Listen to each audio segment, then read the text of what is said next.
mission to help young people build their self-confidence, refine their leadership skills, and get them excited about STEAM. Not only does Thelina want to amplify the diversity of these fields, but she wants to emphasize the significance of art in STEAM fields. She recognizes that art is a form of creativity that can be translated into innovation. There are several careers that thrive and often rely on a creative mindset.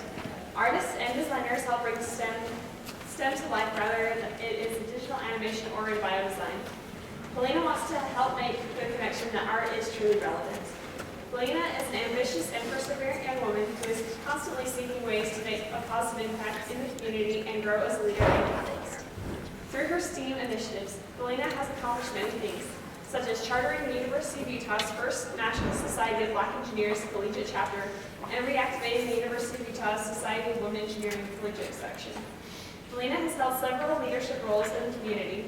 She is the reigning Miss Utah International 2015. She has served as the University Section President for the Society of Women Engineers, a biomedical engineering ambassador for the College of Engineering, and a board member of the Lucas Foundation of America Utah Chapter. Thelina is truly grateful for the opportunity to reach out and encourage our next generation of leaders, innovators, and educators. Thelina.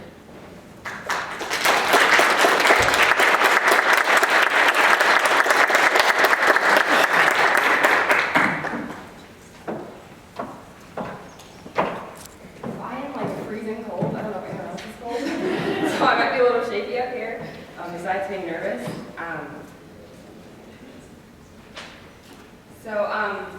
Whoops, I hit the wrong button. I thought I was fixing something. So basically, I just wanted to talk about how I got to where I am. I recently graduated from the University of Utah. Actually, this semester. I was supposed to graduate officially last semester, but that's a different story. Anyways, it's official in my transcript now. It's squirrels. And so I just kind of want to talk about some of the trials and tribulations I went through and just how I developed this organization, and what my vision is for it. So just want to start from the beginning. So like I said, I'm a biomedical engineering graduate. So back in 7th grade is when I really started to get into science and technology. Prior to that, I used to, watch Bill Nye the Science Guy, and I was like, this is so cool that he's doing that. I probably couldn't do it, but it's fun to watch. And I remember going to my mom, and I was like, oh, Mom, I want to be a model or an actress or something. I was like, I want to do something that's really fun.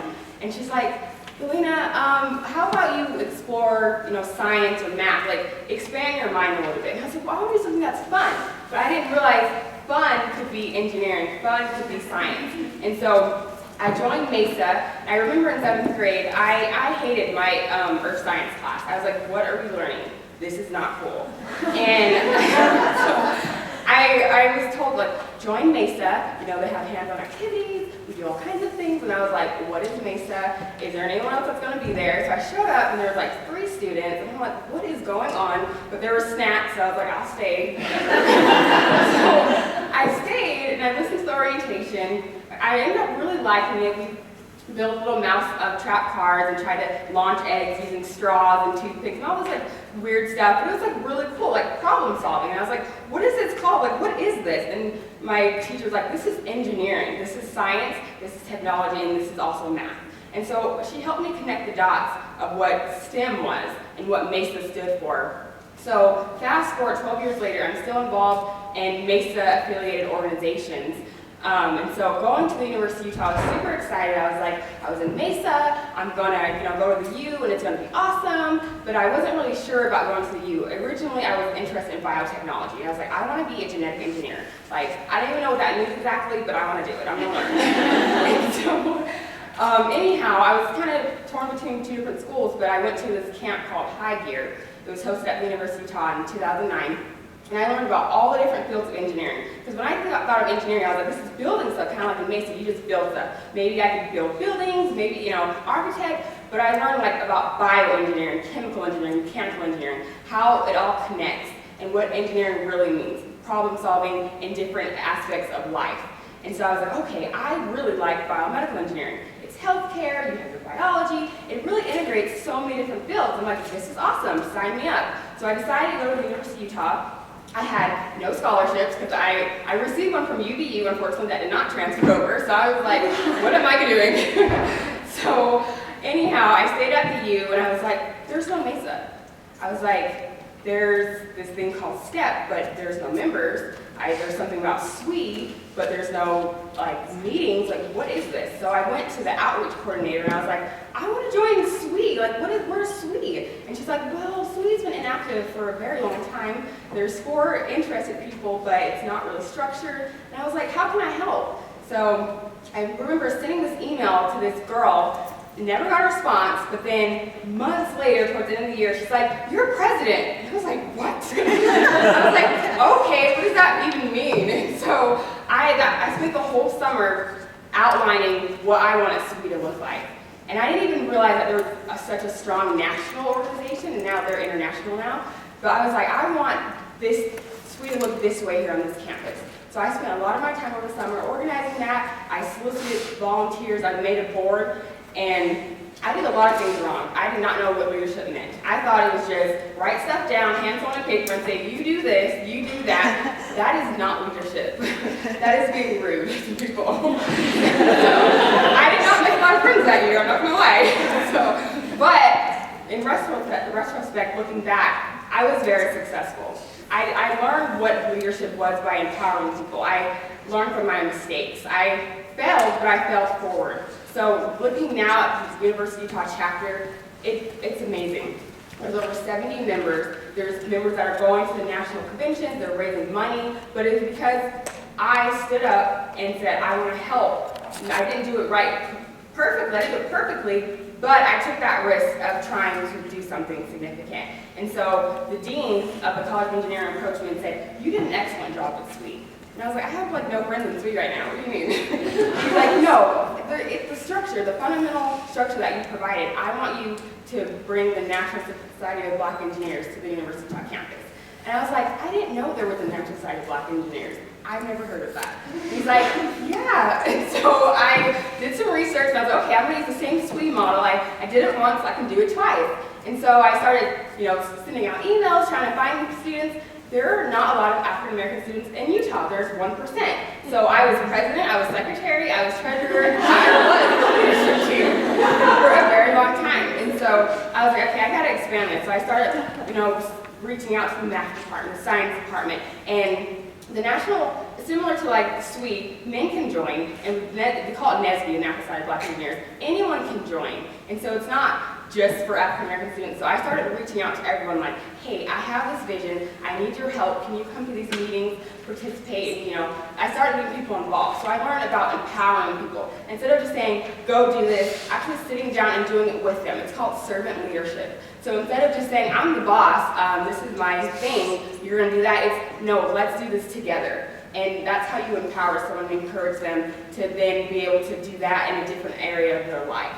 And so those are 2 examples of me trying to do STEM outreach. And so I wanted to do something more. So I was like, okay, I've built these organizations or helped restructure these organizations, but I was struggling because I was like, it's really hard to try to build a support system and utilize it.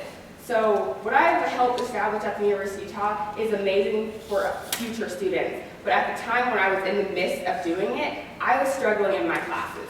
I had an academic plan. I was like, I'm going to graduate in 3 years. I already have so many concurrent enrollment classes already taken care of. I'm going to do this, this, and this.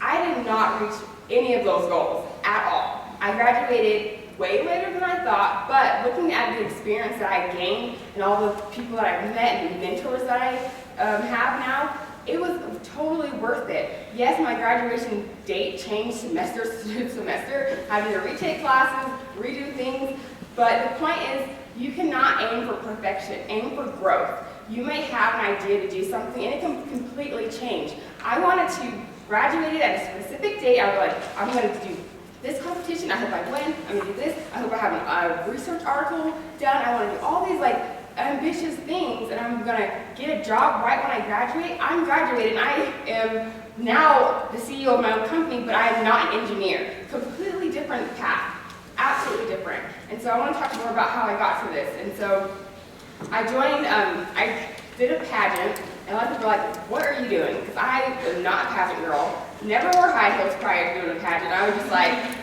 what is my talent going to be? Can I do math equations? Can I do I don't know. So I did it anyways, and I got, so this was back in 2013. I held the title of Miss Black Utah USA, and a lot of people were like, kind of hung up on the title, like, what are you doing, this is the pageant? I was like, no, it's not about the title, it's not about the pageant, it's about my platform. I want to promote STEM education, I want to help minorities, and I would tell people my story of working with Swede, working with Nesby, and working with these students that they were already in college, but a lot of them were dropping out. So there's two issues, recruitment and retention. There are two different problems, and it's hard to tackle both at the same time. But as an undergrad, I was like, I can make a difference. I know I can. And people were looking at me like, who are you?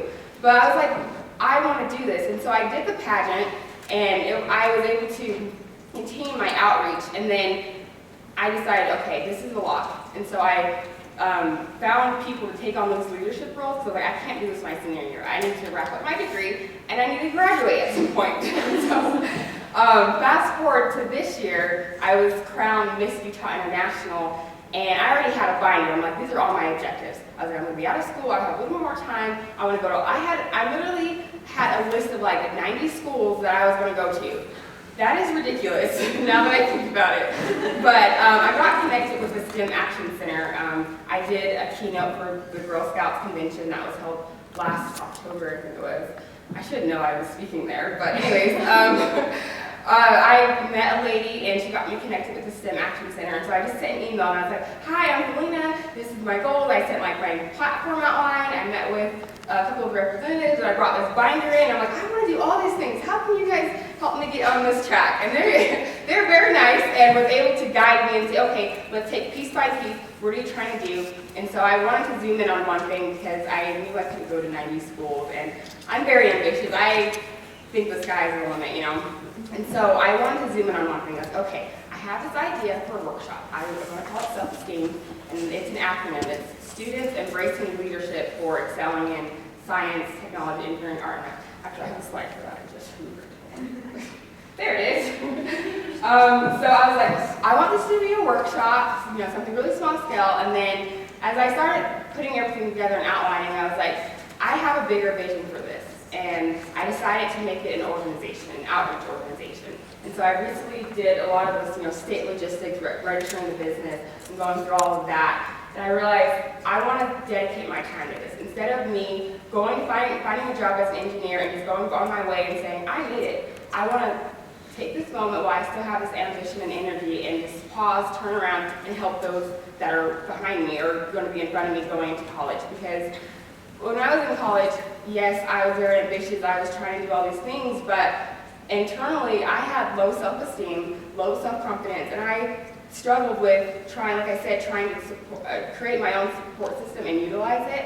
And so I know what it's like to feel isolated, to be the only woman in the classroom, and to be the only ethnic person in your whole department. And so I know what that looks like and what that feels like. And so I want to take these experiences and make a better outcome for the future. And so I created this organization based off of my own experience. And so this is my mission, is to increase the amount of women minorities that go into these fields by helping them with their self-confidence and their leadership. And just to touch on leadership, it's never too early to start being a leader. You can be a student leader. If you have an idea, if you want to make a difference, do it. Don't let someone tell you you're too young.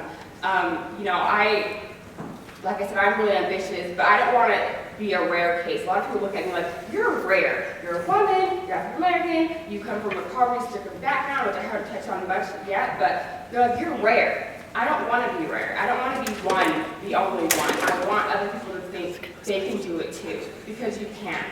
And so that's what this foundation, what this organization is all about. And so if you have an idea, if you want to do anything, just go for it. Get connected with the right people. Some people are going to look at you and think you're crazy. Some people look at me like, you're 23, you're the CEO of your own company, you're trying to do all these things. How did you even get here? What are you doing? And I'm like, because I feel like I can do it. I have the confidence. I've gone through all of these things, and my confidence has fluctuated down to a point where I know who I am. I've gone through the self-discovery self-discovery through all of my trials and tribulations. And so I just want to end with, sorry, I have my notes on my phone. One moment, my phone is locked. Okay, anyways.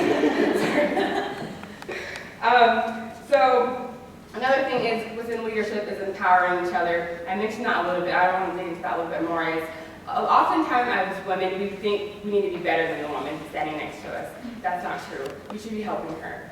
A lot of times people want to, they see someone, oh, you're doing something similar, or you're trying to be better than me. Women, like, they have this internal or natural, just like vicious, like, I want to be better. No, you should be helping each other because we're stronger when we work together. So I just want to say that and just embrace it. Like, yes, there are going to be people that are more talented than you, more skilled than you. They have become an expert. That's because they're seasoned. They are in a different part of their life. They've gone through something different. That does not mean you cannot achieve that same thing, but to get there, you have to help one another. I meet people all the time. I'm always giving advice. I'm not an expert in anything, I don't feel like I am, but I'm always giving advice. People are like, who are you? I'm like, I'm Thelina Smith, and I just want to help you. Like, here's some advice. I did this, do it this way, and and I'm always helping people. And people are like, you're like super nice. Like, what if this is weird? I'm like, no, it's not weird. I am just a helpful person, and I want to help people find their potential and be better. And so I want people to really embrace that. And just, so if you are in a position right now and you feel like you're not the nicest person, you can change that. You can start being nice today. Like, really. and so I'm just going to wrap up with a couple more ideas or thoughts, is reflection. So like I said, I had a solid academic plan. I feel like I was going to do it on time, and I didn't. So take time to reflect. Why didn't that work? What did you learn? Did you have a better opportunity? What actually happened through that process? Because that is when you learn the most, is just taking that self-reflection. And like I said, you can't aim for perfection. You should aim for growth. Keeping a growth mindset. Things are going to change. And like I said, now I'm doing this organization, and I was going to be an engineer. I can go back to that later. So just sometimes your path has corners, you turn. You can always go back to your original plan if you want to, but you don't necessarily have to. That doesn't mean you failed. It means something else happened where you are defining success differently. To me, this is successful for me to say, I've taken my platform to the next level. I'm doing this full time and I'm making a difference. To me, that's success. So how you define success and your goals, it can change. And it's okay to embrace that and say, I changed my mind, or this worked out better. That is okay. Don't worry about what other people think of you, just because you may have told them, oh, I was going to graduate you this time, or I was going to do this, and they're like, you didn't even do that. You're like, well, I'm doing something else and I'm happy, and this is what success looks like to me right now, and that is okay. And so I just want to end with a quote. This is an original quote from myself, and it says, I missed it. It says, you are not your circumstances, you are what you learn from them. This is what defines you. As a leader and a catalyst, embrace those challenges. Persevere with integrity and accept success with humility. Thank you.